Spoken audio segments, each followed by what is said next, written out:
Hello दोस्तों।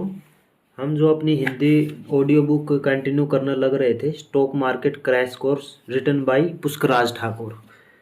तो इसका जो चैप्टर रहेगा फंडामेंटल एनालिसिस, उसका ये पार्ट 2 रहेगा, जिसके अंदर आज हम पढ़ने वाले हैं कैश फ्लो स्टेटमेंट।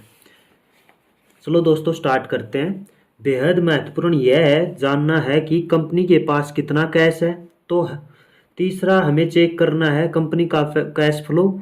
यह देखना है कि कैश फ्लो साल दर साल कैसा चल रहा है। कंपनी यदि लगातार सेल बढ़ा रही है, प्रॉफिट बढ़ा रही है, एसेट्स बढ़ रहे हैं और लायबिलिटीज कम हो रही हैं और कैश फ्लो बढ़ रहा है, तो इसे ही कहते हैं बैलेंस शीट चेक करना। अब आपको लग रहा है चीज़ें मुश्किल हैं, बिल्कुल नहीं, यह आसान है। जटिल तो बिल्कुल नहीं है ही नहीं। अगर आपने ये सब कुछ जान लिया तो 90% फंडामेंटल एनालिसिस आपने कर लिया। इसके बाद जो बची हुई 10% है वो विशेषज्ञों को करने दीजिए। किसी भी क्षेत्र में 5 साल देने पर कोई भी एक्सपर्ट बन सकता है। यदि काम आप 5 साल तक करते रहिए तो आप भी एक्सपर्ट बन जाएंगे। लेकिन मैं आपको एक बात बता रहा हूँ कि अगर आपने ये सब चेक कर लिया तो जो मैंने अभी बताया तो 90% समय आपका गलत नहीं हो सकते। इसके साथ साथ हम टेक्निकल चीज़ों पर भी बात करेंगे। कुछ लोग क्या करते हैं कि फंडामेंटल एनालिसिस में सिर्फ फंडामेंटल्स देखते हैं, तो कुछ लोग सिर्फ टेक्निकल देखते हैं। लेकिन मैं कहता हूं कि हाँ, जब दोनों हम लोग सीख सकते हैं तो दोनों को समझकर इन्वेस्ट करेंगे। आपको क्या लगता है अगर आपने ये कहते हैं कि टेक्निकल एनालिसिस से बढ़िया कुछ है ही नहीं, कहते हैं कि प्राइस भगवान है। जब प्राइस भगवान है तो वो प्राइस को देखते हैं और हम हाथ जोड़कर कहते हैं बिल्कुल जो आप कह रहे हैं वो ठीक कह रहे होंगे। हम सीख लेते हैं, हम समझ लेते हैं। और जो फंडामेंटल एनालिसिस कर रहे हैं वो कह रहे हैं कि यार फंडामेंटल्स देखो और सिर्फ इसे देखकर ही पैसा लगाओ। आज किस प्राइस पर उतार चढ़ाव हो रहा है हमें नहीं देखना। लेकिन मैं कहता हूँ आप दोनों देखो। जब सीखने के लिए दोनों उपलब्ध हैं तो सीख लीजिए, और जब जब समझ आ जाएगी तो आप फंडामेंटल भी देखेंगे और चार्ट भी देखेंगे और सही जगह पैसा लगाओगे, यानी कि राइट इन्वेस्टमेंट करोगे। अब ख्याल आता है कि इसके एनालिसिस करने के लिए क्या करेंगे। इसके लिए आपको स्क्रीनर चाहिए होगा। बहुत सारे स्क्रीनर उपलब्ध हैं, लेकिन मैं टिकर टेप का प्रयोग करता हूं और अभी मैं बताऊंगा उसके बारे में। जैसा कि मैंने बोला था, 1 सेकंड में आपको इलेक्ट्रिक्स वैल्यू, इंट्रिंसिक वैल्यू तो पता चल जाएंगी। अब वही होने वाला है। मेरे लिए स्क्रीनर ने पहले ही काम कर दिया। अब स्क्रीनर्स हमारी क्या मदद करते हैं। उदाहरण के लिए आपको टिकर टेप को खोलना है और स्क्रीनर पर आपको स्टॉक्स दिखेगा। अब इस कैसे इसका उपयोग करना है, और इसके अंदर हमें रेशियो एनालिसिस भी करनी है, बैलेंस शीट भी चेक करनी है। तो ये सब हम करने वाले हैं अभी। यहाँ पर सबसे पहले रिलायंस की बात करूँगा। सभी रिलायंस का नाम सुनते हैं, अंबानी साहब का नाम सुनते हैं। तो एक बार अंबानी साहब की कंपनी को हम देख लेते हैं। मैंने बोला था कि 1 सेकंड में पता लग जाएगा कि इंट्रिंसिक वैल्यू से ऊपर है प्राइस या नीचे है। अब रिलायंस इंडस्ट्रीज के जरिए समझते हैं। तो यहाँ पर सबसे पहले इन्वेस्टमेंट चेकलिस्ट में दिखता है कि जो करंट प्राइस है वो इंट्रिंसिक वैल्यू से अधिक है। मेरे लिए जटिल चीज़ आसान हो गई। मुझे 1 सेकंड में पता लग गया कि जो प्राइस है वो वैल्यू से अधिक है। जो बेसिक चीज़ें हैं हम एक एक करके उन्हीं पर बात करेंगे। जिस भी शेयर में मैं इन्वेस्ट कर रहा हूं, मुझे चाहिए कि मैं इंट्रिंसिक वैल्यू से कम पर खरीद रहा हूं। अब मैं यही काम एक स्क्रीनर की मदद से बहुत आसानी से कर सकता हूं। तो अब आप भी किसी भी स्टॉक में इंटरेस्टेड हो, आप कोई भी स्टॉक का नाम सर्च कर सकते हो। उदाहरण के तौर पर आप कहते हो कि मुझे आईटीसी में दिलचस्पी है, तो हम यहाँ पर आईटीसी खोल देंगे। अब आपको आईटीसी दिख रहा है कि यह इंट्रिंसिक वैल्यू से ज़्यादा है। अब ये 250 से नीचे जब ट्रेड कर रहा था तो यहाँ पर इंट्रिंसिक वैल्यू से कम में यह मिल रहा था। मैं ये सब लगातार देखता रहता हूँ, इसलिए आपको पता बता रहा हूँ। तो यहाँ पर आज आपको दिख रहा है कि यह इंट्रिंसिक वैल्यू से ज़्यादा है। आप कब खरीद सकते हो इसे, यहाँ पर मेरा पहला चेकलिस्ट है कि प्राइस इंट्रिंसिक वैल्यू से कम पर हो। तो मैंने आईटीसी खरीदा हुआ है 200 रुपये से भी कम कीमत पर, क्योंकि यह मेरी पहली ही चेकलिस्ट में ओके था। अब क्योंकि मैंने इंट्रिंसिक वैल्यू से कम पर ख़रीदा हुआ है, पिछले 1 साल में देख सकते हो आपकी आईटीसी का ग्राफ ऊपर गया है। तो आप देख सकते हो कि कुछ वक्त पहले ये 200 के आसपास था, तो अब 200 से भी पहले किसी ने ख़रीदा हुआ है तो उसे एक अच्छी वैल्यू का फ़ायदा मिला। अब आपको कैसे पता लगेगा कि यह स्टॉक ऊपर चढ़ेगा? हम फंडामेंटल एनालिसिस करेंगे। फंडामेंटल एनालिसिस में नंबर 1 पॉइंट है कि प्राइस इंट्रिंसिक वैल्यू से कम हो। अगर आप कहते हो कि मुझे आज आईटीसी खरीदना है, आप खरीद सकते हो, मैं कोई सिफारिश नहीं करूँगा। आप अपना चेक लिस्ट बना सकते हो। मेरा चेक लिस्ट है कि मैं उस स्टॉक को तब खरीदता हूँ जब वह अपनी इंट्रिंसिक वैल्यू से कम पर हो। मेरे लिए यह पॉइंट नंबर 1 है कि मैंने इंट्रिंसिक वैल्यू से कम पर खरीद लिया है, तो ये मेरे लिए वैल्यू इन्वेस्टिंग है। उदाहरण के तौर पर एसएमसी ग्लोबल सिक्योरिटीज़ को लेता हूँ। इसकी कीमत में 78.5 रुपये है।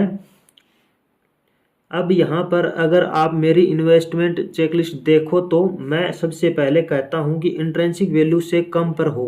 अगर ये है तो अब मैं आगे बढ़ूँगा। अब आप देखो फंडामेंटल एनालिसिस में सिर्फ 3 पैरामीटर्स थे। इंट्रिंसिक वैल्यू को हमने देख लिया तो एक हो गया। अब हम रेशियो एनालिसिस की बात कर रहे हैं। अब मैंने इसमें बताया कि सिर्फ 4 रेशियो देखना है। एक पीई रेशियो देख लो, पीबी रेशियो देख लो, डेब्ट टू इक्विटी देख लो और एक करंट देख लो। अब ये सब देख लेते हैं क्योंकि देखना बेहद ज़रूरी है। ध्यान रखना कि आप खुद से फंडामेंटल एनालिसिस कर रहे हो, बस मेरे साथ कर रहे हो, और आप किसी भी कंपनी के लिए कर सकते हो। अगर आपने किसी कंपनी में पैसा लगाया हुआ है फिर तो ज़रूर करना, क्योंकि जब पैसा लगाया था तब फंडामेंटल एनालिसिस नहीं की थी। आज हो सकता है नुकसान हो रहा हो और ज़्यादा नुकसान ना हो, या यही समय हो सकता है बाहर निकलने का। अब यहाँ पर दूसरी चीज़ें देखते हैं। थोड़ा सा मैं चार्ट को नीचे करूँगा तो यहाँ पर कुछ दिख रहा है मुझे। 4.74 का पीई रेशो दिख रहा है। ये ज़्यादा है या कम, इंडस्ट्री के आधार पर निर्भर करता है। मैं पीयर कंपैरिजन भी करूँगा, लेकिन ज़्यादातर लोग आपको यही बोलेंगे कि अगर किसी भी कंपनी का पीई 20 से नीचे है तो आमतौर पर अच्छा होता है। आप इसलिए समझिए कि आज मैं पैसा लगा रहा हूं तो ये जो पीई रेशियो देखकर मैं पैसा लगा रहा हूं, मुझे दिख रहा है ये 20 से कम का है, तो मेरे लिए अभी यह एक सही फैसला है। पीबी रेशियो मैंने आपको बताया कि यह भी जितना कम हो उतना अच्छा है। पीबी रेशियो यानी कि price to book value. Book value ज़्यादा है तो प्राइस कम है। कई लोगों का सवाल होगा कि हमें किसी कंपनी का पीई रेशियो नेगेटिव में दिख रहा है। उदाहरण के तौर पर जोमेटो पर आता हूँ, इसका पीई रेशियो -42 है। अब माइनस का मतलब क्या है? माइनस का मतलब यह है कि प्राइस तो कभी भी नेगेटिव नहीं हो सकता। प्राइस तो मुझे दिख रहा है 62 रुपये का है, लेकिन अर्निंग नेगेटिव में हो सकती है। अगर मैं यही पर इसकी एनालिसिस करूं तो मैं फाइनेंशियल में जाऊंगा। हम अभी बैलेंस शीट की बात कर रहे थे। अगर कंपनी प्रॉफिट नहीं बना रही तो नेट इनकम माइनस में दिख रही है। अगर आपको दिख रहा है कि नेट इनकम में नुकसान हो रहा है तो उसका पीई रेशियो नेगेटिव में है। लेकिन महत्वपूर्ण यह है कि पीई रेशियो नेगेटिव है तो हो सकता है पीबी रेशियो नेगेटिव में नहीं हो सकता है बुक वैल्यू कुछ ना कुछ हो तो होगी। बुक वैल्यू 3 है, तब ये ज़्यादा है या कम है आप बताएंगे। वैसे आपको समझ आ रहा होगा कि पीबी रेशियो को 3 के हिसाब से देखें तो बुक वैल्यू गलत नहीं है, तो कंपनी के पास बुक वैल्यू है। ये अलग बात है कि उसकी बुक वैल्यू से प्राइस आज 3 गुना ज़्यादा है। ये अलग बात है कि वो मार्केट देता है। अब कुछ और समझ रहे हैं। अब यहाँ पर सेक्टर पीई -165 क्या है? अब कोई बोले कि 42 का गलत सही है तो हमें काफ़ी कुछ करना है। आमतौर पर लाभ कमाने वाली कंपनियों में पैसा लगाना ज़्यादा अच्छा है। उदाहरण के तौर पर मैं एसएमसी ग्लोबल सिक्योरिटीज़ की बात कर रहा हूँ। अब मुझे कैसे पता लगेगा कि ये बढ़िया है? अब हमें देखना है कि उस सेक्टर का पीई क्या है। अब हमें यह देखना है कि ये कंपनी किस बिजनेस में है, जो एडवांस एनालिसिस में आएगा। मैंने बताया था कि 10% चीज़ें रह गई हैं, तो उस 10% में क्या रह गई हैं वो भी मैं आपको बताऊंगा। सबसे महत्वपूर्ण है कि आपको सबसे पहले ये चीज़ देखनी होती है उस कंपनी का बिजनेस क्या है, उस बिजनेस की बाज़ार में ज़रूरत है भी या नहीं। फिर आपको देखना होता है कि उस बिजनेस का फ्यूचर पर्सपेक्टिव यानी भविष्य में दृष्टिकोण क्या है। उदाहरण के तौर पर आप कोल इंडिया लिमिटेड की बात करते हैं तो आज वो क्या बिजनेस कर रही है। पब्लिक सेक्टर की कंपनी है, सरकार की कंपनी है कोल इंडिया। आज उनका बिजनेस कोयले पर निर्भर है, लेकिन आने वाले वक्त में लोग रिन्यूएबल एनर्जी की ओर ज़्यादा जा रहे हैं, तो मैं उसकी भी एनालिसिस करने वाला हूँ। मुझे भविष्य भी देखना है। अगर आप फ्यूचर की बात कीजिएगा तो अडानी ग्रीन का शेयर ऊपर चढ़ रहा है क्योंकि लोगों को दिख रहा है इसमें फ्यूचर है। टेस्ला का शेयर ऊपर चढ़ रहा है क्योंकि लोगों को लग रहा है इसमें फ्यूचर है। तो बिजनेस क्या है, उसकी ज़रूरत कितनी है, ये देखना है। टेस्ला गाड़ी बनाती है, गाड़ी तो मारुति भी बनाती है, लेकिन टेस्ला की कीमत बहुत अधिक क्यों है? क्योंकि आपको फ्यूचर देखना ज़रूरी होता है। ये कुछ चीज़ें आपको देखनी है। दूसरा, कंपनी जो भी कर रही है उसकी बिजनेस मोनोपोली है या नहीं। अगर कोई कंपनी बिजनेस कर रही है और उसकी मोनोपोली है, उदाहरण के तौर पर आईआरसीटीसी की बात कर ली जाए। दूसरा कौन है भाई मार्केट में? अगर हम रेल की बात कर रहे हैं तो इंडिया में इस बिज़नेस के अंदर और कोई है ही नहीं, तो ये मोनोपोली बिजनेस हो जाते हैं। तो मोनोपोली बिजनेस को ज़रूरत फ़ायदा मिलता है। तीसरी चीज़ तो जो हमें देखनी होती है वो है कॉम्पिटिटर्स, यानी कि प्रतिस्पर्धा वाली कंपनीज। ऐसा ना हो कि कंपनी को जो कॉम्पिटिटर हो वो इतना तगड़ा हो कि लगे जिसकी मोनोपोली है वो तो सबसे तगड़ा है। अगर आप किसी ऐसे बिजनेस में हैं जिसमें कॉम्पिटिटर्स हैं और सामने वाली कंपनी इतनी तगड़ी है कि इसे टिकने नहीं देगी, एक उदाहरण से समझते हैं। एक तो आपको कंपनी का मार्केट कैप देखना होता है और दूसरा आपको कंपनी देखना होता है सेल्स यानी कि रेवेन्यू क्या है। एक कंपनी की सेल्स और कैश फ्लो, ये दो चीज़ें बेहद महत्वपूर्ण हैं। आपको देखना है कि एक कंपनी की सेल्स 200 करोड़ रुपए आ रही है और एक कंपनी जिसमें आप पैसा लगा रहे हो उसका 20 करोड़ है। अब बाकी सारी चीज़ें तो महत्वपूर्ण हैं ही, जो पहले भी बताया वो भी महत्वपूर्ण है। उदाहरण के तौर पर इस कंपनी के पास 1000 करोड़ का कैश पड़ा हुआ है और दूसरी के पास 15 करोड़ का कैश पड़ा हुआ है। तो होता क्या है कि जिस कंपनी के पास सेल्स ज़्यादा आ रही हैं उसके पास नेटवर्क ज़्यादा होता है, उसके कनेक्शन ज़्यादा होते हैं। इंडिया के अंदर पॉलिटिकल सपोर्ट नाम की भी कोई चीज़ होती है। जिस बिजनेस के साथ अगर थोड़ा सा भी ऐसा हो गया तो शेयर्स ऊपर चढ़ते हैं। ये आगे की एनालिसिस है। आपको देखना है कि जो बिजनेस चल रही है कौन सी पार्टी के साथ उसका थोड़ा सा कनेक्शन है। तो आप समझ रहे होंगे शेयर्स के ऐसे कई समूह हैं जो बहुत तेज़ी से ऊपर चढ़ रहे हैं, लेकिन इसे हम सब प्रत्यक्ष रूप से देख सकते हैं। प्रत्यक्ष रूप से हम इन पर बात नहीं कर सकते, लेकिन हाँ पॉलिटिकल सपोर्ट केवल भारत में ही नहीं बल्कि पूरी दुनिया में देखने को मिलते हैं। तो अगर कोई भी बिजनेस ऐसा है जिसे कहीं ना कहीं थोड़ा सा भी पॉलिटिकल सपोर्ट प्राप्त है, उस शेयर के चढ़ने की संभावनाएं बहुत अधिक बढ़ जाती हैं। और फिर एक कंपनी के अकाउंट में 15 करोड़ पड़ा है और एक में 1000 करोड़ पड़ा है। ऐसे में अगर वो बिजनेस करने निकलेंगे तो 1000 करोड़ वाला 15 करोड़ वाले को कुचल देगा, ख़त्म कर देगा। तो ये भी देखना ज़रूरी होता है। लेकिन क्योंकि आपने अभी अभी शेयर स्टॉक को समझना शुरू किया है या हो सकता है कि ज़्यादातर लोग बिगनर हों, तो आप बस फंडामेंटल एनालिसिस देख लीजिए, ये बहुत अधिक महत्वपूर्ण है। अगर आप इस तरीके से इन्वेस्टमेंट करोगे तो आप 10 में से 8 बार अच्छी कंपनीज को ही सिलेक्ट करोगे, इसलिए ये बहुत ज़रूरी है। तो आप अब यहाँ पर मैं जो एनालिसिस कर रहा था उसे फिर से जारी रखता हूँ, मुझे यहाँ पर दिख रहा है कि पीई रेशियो 4.74 का है, पीबी रेशियो भी 0.89 का है, तो ठीक है, जो कि ठीक है। डिविडेंड यील्ड, अब ये क्या है? डिविडेंड यील्ड का मतलब है कि कंपनी डिविडेंड कितना देती है।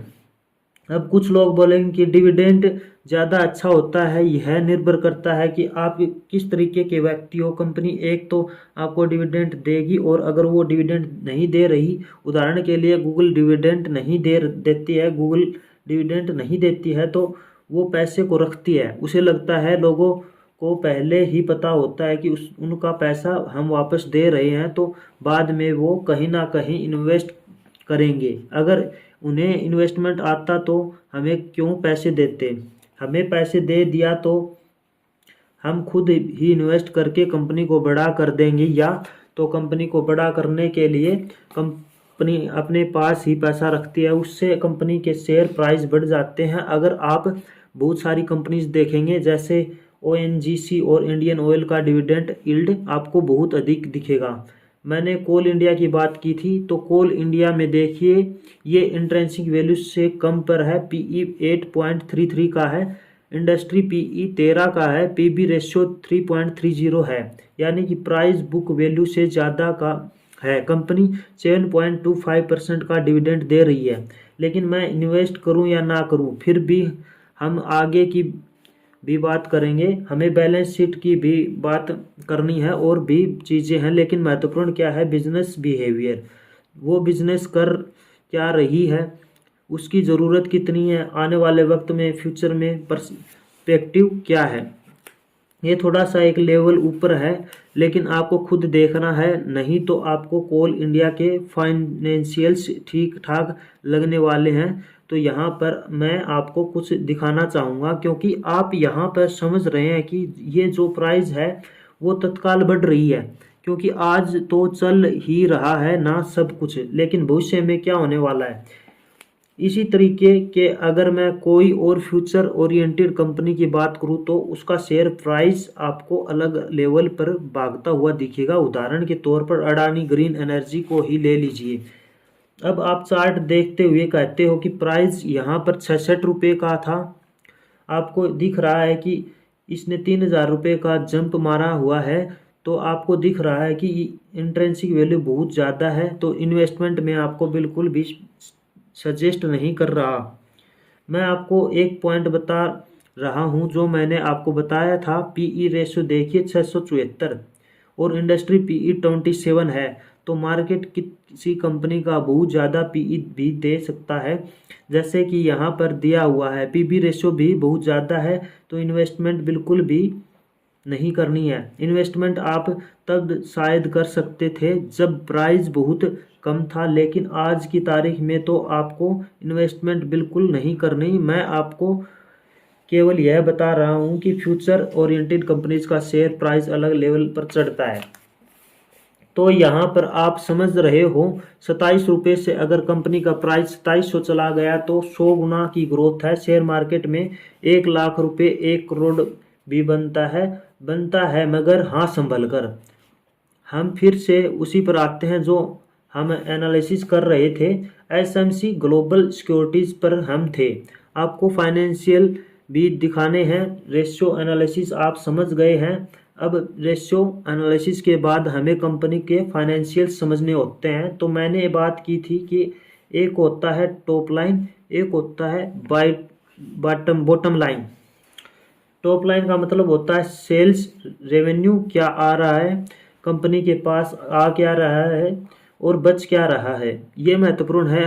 अब कंपनी के पास साल दर साल यानी कि 2019, 2020, 2021, 2022 का डेटा है। तो जब मैं 2019 से 22 की बात कर रहा हूँ, तो हमें ये देखना होता है कि साल दर साल कुल रेवेन्यू बढ़ा है रहा है या नहीं।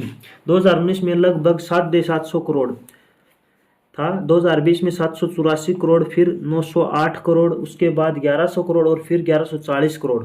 हमने देखा कि साल दर साल रेवेन्यू बढ़ रहा है। अब आता है नेट इनकम ये भी महत्वपूर्ण है, नेट इनकम पॉजिटिव होना महत्वपूर्ण है। हाँ, उतार चढ़ाव हो सकता है, उसके बहुत सारे कारण हो सकते हैं, लेकिन अभी कंपनी की ओवरऑल इनकम बढ़नी चाहिए। 3 साल में तो मुझे ग्रोथ दिखनी चाहिए। 2019 में 74 करोड़, 20 में 23 करोड़, 2021 में 104 करोड़, 2022 में 174 करोड़ और फिर 152 करोड़, यानी कि कंपनी लगातार प्रॉफिट कमा रही है। कोई भी हल्की कंपनी, बेकार कंपनी, पेनी स्टॉक आपको 1 साल या 2 साल में हो सकता है आपको दिखे कुछ, उसके बाद हो सकता है वो एकदम से डूबता हुआ दिख रहा है। मुझे स्थिरता चाहिए। आप लगातार क्या कर रहे हो ये महत्वपूर्ण है। तो ये केवल उदाहरण है, कोई भी स्टॉक रिकमेंडेशन नहीं है। आपको खुद से परख कर ही इन्वेस्टमेंट करना है। एक चीज़ जो मैंने आपको सबसे पहले बताई थी कि मुझे बैलेंस शीट को समझना है, कंपनी का सेल्स और प्रॉफिट सही है या नहीं, पीई रेशियो ठीक है, पीबी रेशियो भी ठीक है। अब डेट टू इक्विटी और करंट रेशियो भी चेक कर लेते हैं। सिर्फ एक कंपनी की बात नहीं है। आपको लगता है कि निफ्टी 500 की मैं बात करता हूं, आप किसी भी कंपनी का सबसे पहले बेसिक रेशियोज स्टॉक स्क्रीनर पर जाकर देख सकते हो। यहाँ पर जब आप स्टॉक यूनिवर्स पर जाओगे तो आपको निफ्टी 50 दिखेगा, निफ्टी मिड कैप 100 दिखेगा, निफ्टी 100 दिखता है। आप निफ्टी 500 के अंदर भी अगर देखना चाहते हो तो मैंने यहाँ पर निफ्टी 500 सिलेक्ट किया हुआ है। आपको केवल फिल्टर डालना है। आपको मैंने बोला कि हमें एक डेब्ट टू इक्विटी चाहिए, इंटरेस्ट कवरेज रेशियो चाहिए। मैंने बताया था कि किसी भी कंपनी की पावर क्या है इंटरेस्ट पे करने के लिए, तो हमने इंटरेस्ट कवरेज रेशियो लिया हुआ है और एक मुझे चाहिए था करंट रेशियो, तो मैंने करंट रेशियो भी लिया हुआ है। करंट रेशियो का मैंने आपको बताया था कि यह जितना ज़्यादा होगा उतना अच्छा है। उदाहरण के लिए मुझे देखना है कंपनी का डेब्ट टू इक्विटी रेशियो। अब देखिए यहाँ पर ऐसी कंपनियां हैं जहाँ पर डेब्ट बहुत ज़्यादा है और इक्विटी की तुलना में तो डेब्ट बहुत ज़्यादा है। उदाहरण के तौर पर हम सुपर स्टॉक की बात करते हैं। यहाँ पर डेब्ट टू इक्विटी रेशियो आपको 2700 से ऊपर का दिख रहा है। उसके बाद करंट रेशियो में क्या देखना होता है, ये देखना होता है कि लायबिलिटीज़ ज़्यादा है या असेट ज़्यादा है। अगर असेट ज़्यादा होता तो 1 से ऊपर होता और लायबिलिटीज़ ज़्यादा है तो 0.77 दिख रहा है। और इंटरेस्ट कवरेज रेशियो भी हमारा ज़्यादा होना ज़रूरी है। यहाँ पर 0.53 है, मतलब जितना इंटरेस्ट लिया हुआ है उसके हिसाब से इनका इंटरेस्ट कवरेज रेशियो ठीक नहीं है। और अगर मैं यहाँ पर छोटी सी एनालिसिस करना चाहूँ तो बेसिक एनालिसिस करना बेहद ज़रूरी है। हमें दिख रहा है कि इंट्रिंसिक वैल्यू से अभी प्राइस ज़्यादा है तो आप इस शेयर को नहीं खरीदेंगे। फिर बिजनेस देखना, फ्यूचर देखना, मोनोपोली देखना बहुत ज़रूरी सारी चीज़ें हैं। तो ये आपको कैसे पता चलेगा। अब आते हैं फाइनेंशियल पर। फाइनेंशियल में हम एक चीज़ समझनी थी और वो थी सेल्स एंड प्रॉफिट। उसके बाद इनकम में आ गई सेल्स एंड प्रॉफिट। अब बैलेंस शीट का जो दूसरा पार्ट है वो था हमारा कि कंपनी के पास टोटल एसेट्स और टोटल लायबिलिटीज़ कितनी है और उनका साल दर साल क्या चल रहा है। अगर मैं एसेट्स की बात करूँ तो यहाँ पर हम कुल एसेट्स देख रहे हैं 2350 करोड़, 1800 करोड़, 2300 करोड़ और 2900 करोड़। साल दर साल मुझे ग्रोथ दिख रही है, बहुत अधिक कम नहीं है, लेकिन लायबिलिटीज़ बढ़ रही हैं या कम हो रही हैं ये देखना है। लायबिलिटीज़ यहाँ पर 1600 करोड़, फिर 1900 करोड़, 1600 करोड़ और 2000 करोड़। अब अगर आपको कोई बेसिक चीज़ देखनी हो तो एसेट ज़्यादा है या लायबिलिटीज़ ज़्यादा है। एसेट्स 3000 करोड़ के हैं और लायबिलिटीज़ 2000 करोड़ के हैं। लायबिलिटी अगर और कम हो जाती है तो कंपनी के लिए और अच्छा है। ये केवल एनालिसिस है, आपको खुद से चेक करना है कि आप किस भी कंपनी में पैसा लगा रहे हो। जिस भी कंपनी में आप पैसा लगा रहे हो फिलहाल के लिए यहाँ पर ग्रीन चेक है, एसेट्स ज़्यादा और लायबिलिटीज़ कम है। लेकिन लायबिलिटीज़ बढ़ गई तो एकदम से मेरे लिए क्रॉस लग जाएगा, इसलिए मुझे हमेशा चेक करना होता है। आप जिस भी कंपनी में इन्वेस्ट कर रहे हो, देखिए शेयर का प्राइस ऊपर जा रहा है तो आप कुछ भी नहीं चेक करोगे। आपको चेक तब करना है जब आपको ये देखना है कि ये कम हो रहा है या कुछ और हो रहा है। अगर कम हो रहा है तो एक और महत्वपूर्ण चीज़ आ जाती है कि प्रमोटर की प्लेजिंग क्या है।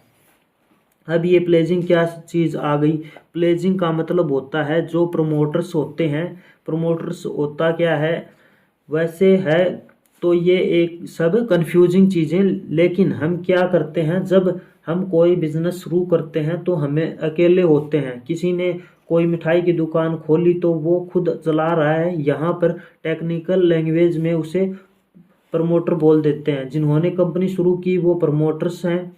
उनके बाद पास इक्विटी होती है, शेयर्स की होल्डिंग होती है उनके पास। अगर वो चाहें तो अपने शेयर्स एकदम से बेच भी सकते हैं या उसके बदले पैसा उठा सकते हैं। अच्छा, कोई शेयर के बदले पैसा कब उठाएगा, जब उसे मार्केट से पैसा नहीं मिल रहा।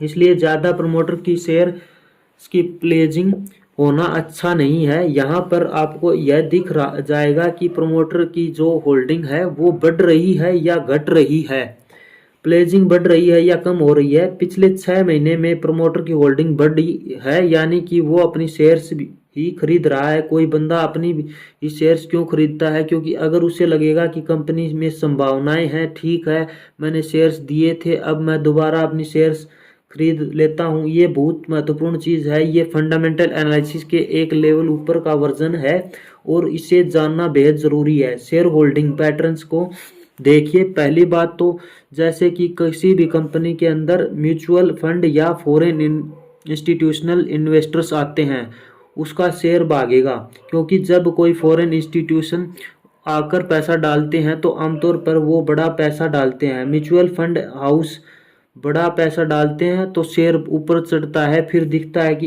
इस फॉरेन इंस्टीट्यूशन ने या फिर इस म्यूचुअल फंड हाउस ने इस शेयर में पैसा लगाया हुआ है तो और लोग भी पैसा लगाते हैं। अगर किसी शेयर के अंदर आज की तारीख में म्यूचुअल फंड्स नहीं है या फॉरेन इंस्टीट्यूशन नहीं है और बाकी सब कुछ सही दिख रहा है, बाकी सब कुछ सही दिखना महत्वपूर्ण है। अगर बाकी सब कुछ बेकार दिख रहा है और फिर तो ये बिल्कुल ही बेकार है, फिर तो ये इसमें आएगी ही नहीं।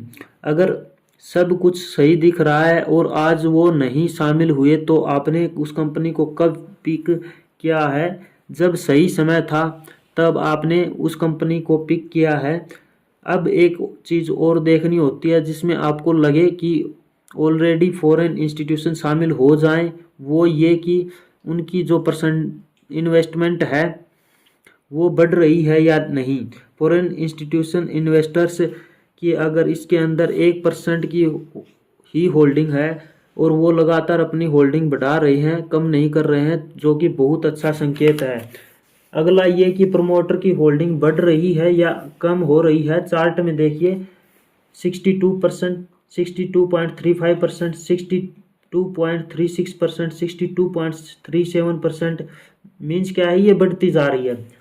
अभी आपको दिख रहा है कि ये कम नहीं हो रही। ग्रीन साइन होता है कि ये डोमेस्टिक इंस्टीट्यूशंस अभी नहीं आए हैं, इसके अंदर म्यूचुअल फंड्स भी अभी नहीं आए हैं, तो ये महत्वपूर्ण है। चलिए हमने ये भी समझ लिया। आप पीयर कंपैरिजन ज़रूर कीजिए जो कि भी कंपनीज हैं। उदाहरण के तौर पर इसके कॉम्पिटिटर्स कौन है, उदाहरण के तौर पर ICICI सिक्योरिटीज़ हैं, IIFL फाइनेंस है, एंजल वन लिमिटेड है, ये सभी स्टॉक ब्रोकिंग में है। तो PE रेशो बाकी कंपनियों का क्या है, हम ये भी चार्ट में देख सकते हैं।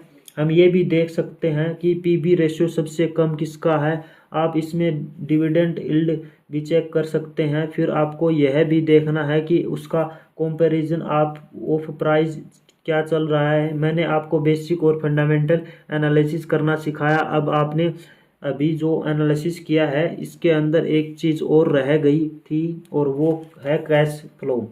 अब हमें कैश फ्लो को भी देखना है। कैश फ्लो में भी बहुत सारी चीज़ें लिखी हुई हैं। आपको देखना होता है कि कंपनी के पास फ्री कैश फ्लो कितना है।